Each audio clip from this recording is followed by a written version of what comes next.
diamond made the beat and I'm gon' kill it. I got years in this shit. I got years in this shit. Boy. Tally Rad, you always stay lit. What's good, what's good? It's your man Lewiee Blaze, you feel me? I'm right here at KMOJ with the one and only original dollar. Yeah, it's Big Dawg, what's poppin'? Y'all know where we at, man. KMOJ live. You know what's going on. Check it out. Always. I'm so glad I got my money up. I'm so glad I got my money up. All right, we got the one and only terrible twosome in the building. We got BigDawgMemphis and we got the one and only Lewiee Blaze in the building. What's up, fellas? What's happening? Y'all coming through to Double OG Radio, man. I really appreciate y'all coming through tonight, man, and chopping it up with me, man. So, did you? Let me ask you a question. Did you post the show? I seen the video that you was in North Carolina, right? And remember when you was performing and you performed in the building and you walked outside the building, walked around the parking lot. You can't tell them all the songs. And then came back in the building and he was still rapping. They gotta see. Is it posted somewhere? Could they see it? They gotta be there. Oh, they man. just gotta be there. That's the only way they're gonna get it. I'm really looking forward to seeing y'all both perform. What made y'all come together, man? Like, a lot of people might not know y'all history. Like, what's y'all history? We family. We blood. It's actually my nephew. I'm his uncle. We blood related. And that's why it's so beautiful, because music is something that runs in our DNA. Like we was really born to do this. So just continue to grow and evolve and really be solid and move as one, is what we all need to do. So it makes it that much better. Like you get both of us on the stage at once, it's gonna be that much more explosive. Yeah, and ever since we've been legit, you know what I'm saying, growing up, everybody like, you and Lewiee y'all need to do a song together. What y'all waiting on? What y'all waiting on? What y'all waiting on? Yeah, hey, the more I look at y'all on camera, y'all kind of look alike. No, for sure. But for real though, like, we done had a lot of people tell us we need to do a song together, so when we did it, it's crazy how it happened. We just really pulled up to the studio on some other stuff. He played the beat, and I made the hook just rapping out loud, you know what I'm saying, parlaying. And that's how it happened. Yeah, very organic. Took it home, came back, we dropped our verses, made a hit. Literally, it wasn't planned or nothing. We literally just pulled up and was listening to the beats, and I made the hook. And he caught on, I caught on, and we banged. Yeah. So that's the song we about to debut on Sunday. Yeah, This Headbuster is our single that we got together. We finna debut that for the first time. Mm-hmm. And shout out to my man Mickey Breeze. He gonna be shout out to Mickey Breeze, man. You know it's gonna be live. We really rehearsed. Like we really put some thought into this. This ain't like we just coming on the stage and just. Let me ask you a question, Lewiee, because I know you're an artist. You're not just a rapper, right? But you I would consider you an artist. What do you think playing instruments brings to you lyrically? Like being able to play an instrument, and I don't know, do you read music or no? You just play? No, I just play. Okay. So, how many instruments do you play? I'm still growing. I'm still growing and learning. I would say I play a good 5 instruments right now. 5. Well, yeah. But my goal is to learn all of them. I'm super inspired by Prince. He can play every single instrument. So. And he played good. Yeah. That boy cold. He get cold on it.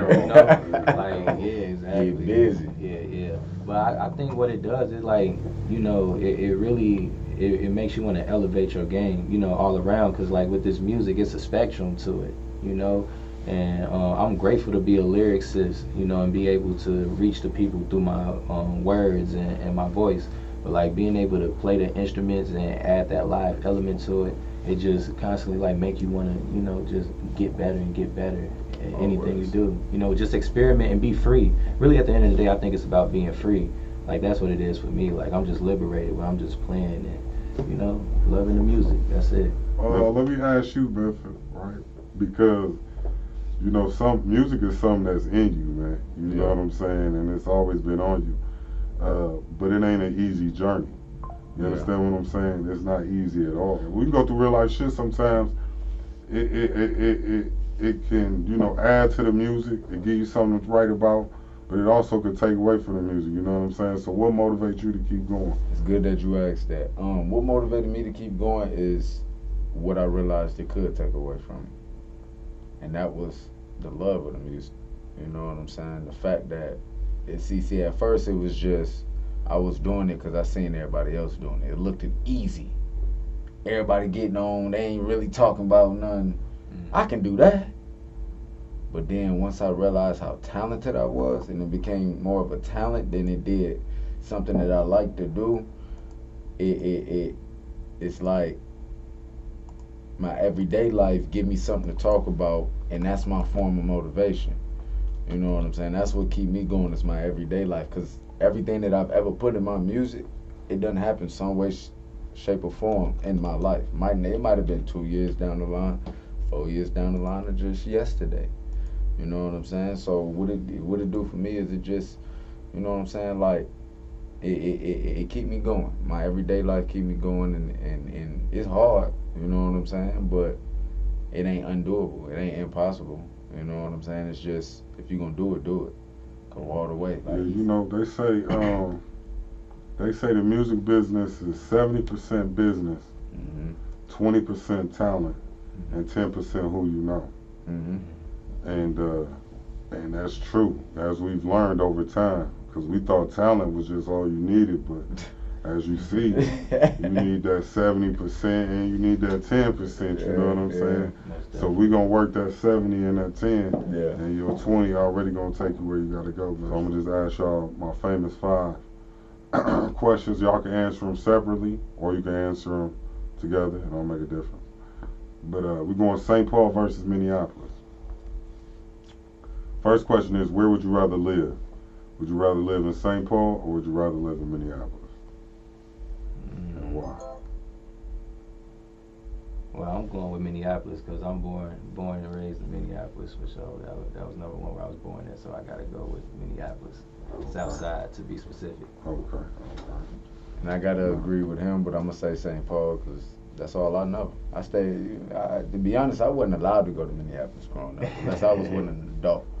You know what I'm saying? So as an adult, I don't even go to Minneapolis. So I'm gonna have to say St. Paul. Well, one of y'all was right, Memphis. All right, second question. St. Paul versus Minneapolis. Who got the better restaurants, places to eat, spots to eat? St. Paul, Minneapolis, and name one. I'm gonna go with St. Paul on the restaurants, and then to name one. Hey, this is an OG one for me, but the best steakhouse over there on Victoria, Victoria, University. Yeah, shout out to them. They've been around for a Good minute. choice. I Good grew up on choice. that. All right, Good choice. I'm gonna say St. Paul. As well. And the best food spot to me, see, it ain't just one because I like to eat. But I'm gonna go breakfast wise. I'm gonna say Perkins. And Okay. In the name of my grandma, I'm gonna say Perkins. Okay, Perkins. You know I what I'm like saying? that. I like Yeah, that. they better than Denny's. That's a real life answer. You know what I'm saying? Yeah. Perkins pancakes is fire. You hear me? Ain't nothing better than some Perkins I couldn't pancakes. even get in the other day, though. You feel me? On everything I love. Okay. All right, St. Paul versus Minneapolis. Let me ask you this: who got the better nightlife as far as bars and clubs? So we gonna split it up. Who got the better bars, St. Paul or Minneapolis? And who got the better nightclub, St. Paul or Minneapolis?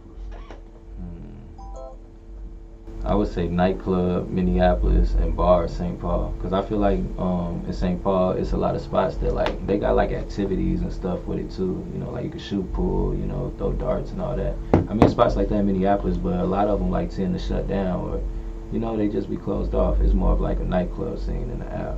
Okay. Yeah. So Minneapolis got the nightclub, St. Paul got the bars. Yeah, I agree.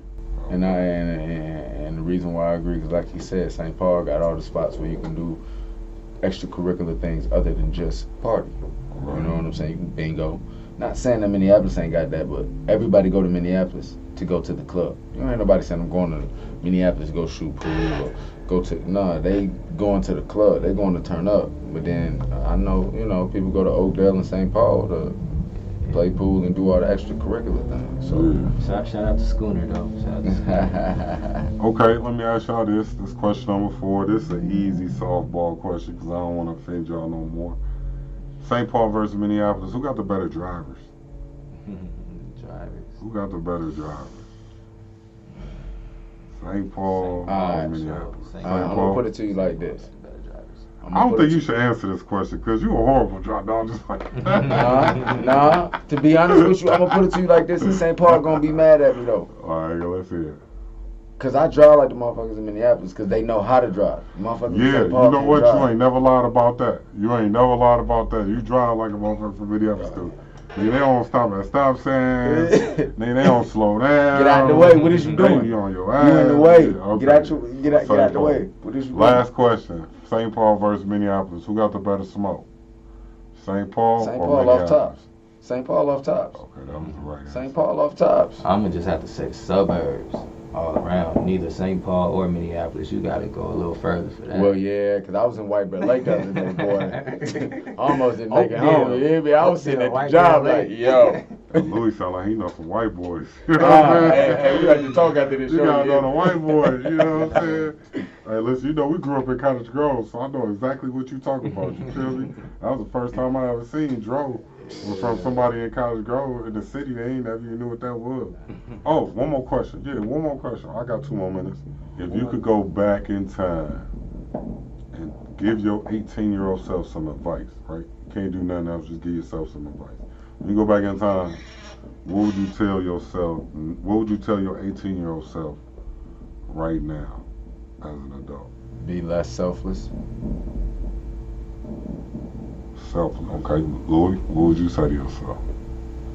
That's interesting because it's kind of related. I was like thinking like you can't save everybody. You know, like I spent a lot of years like not necessarily focusing myself or putting myself first or what I wanted to do. So in response to that, like I'm kind of like unhappy, you know, like I'm just like making the best what I could to survive. And now that I'm in a space in my life where I could really like focus on myself and do what makes me happy, I don't know, it's like a sense of freedom, you know. So yeah, you can't save everybody. I feel like it kind of came from a savior's mentality, like, you know, putting so much before yourself. And I'm grateful, you know, for being that stand-up guy and doing that. You know, like we all need those good souls and good hearts, but sometimes you gotta just let go and let God. So that's what I'm learning.